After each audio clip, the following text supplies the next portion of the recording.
Everyone, চলে এলাম Holi blog part 2 নিয়ে। আশা করি তোমরা এবং তোমাদের পরিবারের সবাই ভালো আছো। হ্যাঁ, জানি ব্যাপারটা খুবই হাস্যকর। অলমোস্ট 2 মান্থস পর হোলি ব্লগ তোমাদের সাথে শেয়ার করছি, কিন্তু বিশ্বাস করো যে কোনো আনন্দের মুহূর্তগুলো তোমাদের সাথে একটু শেয়ার না করলে একদম ভালো লাগে না। তো চলো ব্লগটা স্টার্ট করা যাক, শেষ পর্যন্ত সঙ্গে থেকো। অশোকনগর ফ্রেন্ডস ফেস্টিভ্যাল ক্লাবের বসন্ত উৎসব প্রতি বছরই অশোকনগর স্টেডিয়ামে হয়, আর এবার ছিল আমাদের দ্বিতীয় বছর। সত্যি বলতে বসন্ত উৎসব কিন্তু এখন পাড়ায় পাড়ায় গলিতে গলিতে মোড়ে মোড়ে। তবে আর 5টা বসন্ত উৎসবের থেকে এটা ঠিক কতটা আলাদা সেটা প্রোগ্রামে যারা যারা ছিল তারাই একমাত্র বুঝবে। এবার বলো দেখি কারা কারা ছিলে এই অনুষ্ঠানে, আর যারা মিস করে গেছো নেক্সট ইয়ার অবশ্যই এসো। একটু সাজুগুজু করতে গিয়ে অ্যাঙ্কার মানে আমি ঢুকলাম প্রায় 1 ঘন্টা লেটে। একটা জোরে হাততালি হোক। আজকে কিন্তু থাকছে সারা দিন ধরে ধামাকাদার সব প্রোগ্রাম, ব্যাক টু ব্যাক সব প্রোগ্রাম।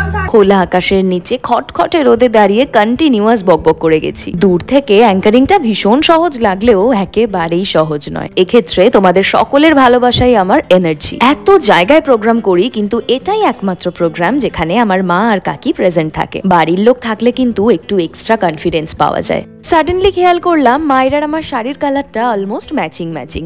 বেশ খুশি হলাম। আমার এই সুন্দর বিষ্ণুপুরি সিল্কটা স্পন্সার্ড বাই বিন্দি বুটিক, আর এটা ছিল আমার থার্ড লুক। এই সুন্দর রেড কালারের শিফনের টপটা স্পন্সর করেছিল নন্দিনী পাল, আর অসাধারণ ওই ক্লাচটা স্পন্সার্ড বাই লাবণ্য ক্রিয়েশন। আমার সেদিনের ফার্স্ট, সেকেন্ড না থার্ড কোন লুকটা তোমাদের সব থেকে বেশি ভালো লেগেছে অবশ্যই কমেন্টে জানিও। জানো, ফ্রেন্ডস ফেস্টিভ্যালের সমস্ত ফিমেল মেম্বারদের নিয়ে অসাধারণ একটা র্যাম্প ওয়াকও হয়েছিল, কিন্তু আনফরচুনেটলি তার কোনো ক্লিপই আমার কাছে নেই। যদি কালেক্ট করতে পারি রিলসে ডেফিনেটলি তোমাদের সাথে শেয়ার করব। লাস্ট প্রোগ্রামটা ছিল মাই ব্রো ডিজে টুবাই এর, he is very close to me. সবাই এত নাচানাচি করেছে, তো ভীষণ টায়ার্ড হয়ে গোল হয়ে বসে সবাই একসাথে খাওয়া দাওয়া করলাম, গল্প টল্প করলাম, দেন বাড়ি এলাম। এর ঠিক 2 দিন পরেই ছিল দোল। তো দোলের দিন সকাল সকাল স্নান সেরে নতুন জামা পরে গোলগাড়ার বাবার পায়ে আবির দিয়ে বেরোলাম রং খেলতে। ছোটবেলার কথা ভীষণ মনে পড়ে। সারা বাড়ি ছুটে ছুটে বাবার আর আমার আবির খেলা, আর দুপুরে কবজি ডুবিয়ে খাওয়া দাওয়া। যাই হোক, এখন এগুলোর কোনোটাই হয় না। তবে ব্রেকফাস্টে মায়ের হাতের গরমা গরম লুচি তরকারিটা কিন্তু মিস করি না।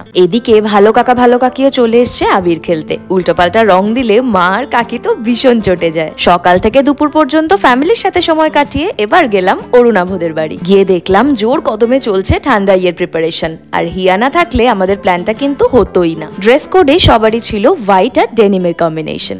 সবাই মিলে গোল হয়ে বসে সারা দিন ধরে সে কি পাগলামি, এত আনন্দ করেছি জাস্ট বলে বোঝাতে পারবো না। আমার এত উল্লাস দেখে কে কি ভাবছে এটা ভাবার আর সময়ই পাই না। তোমরাই দেখো।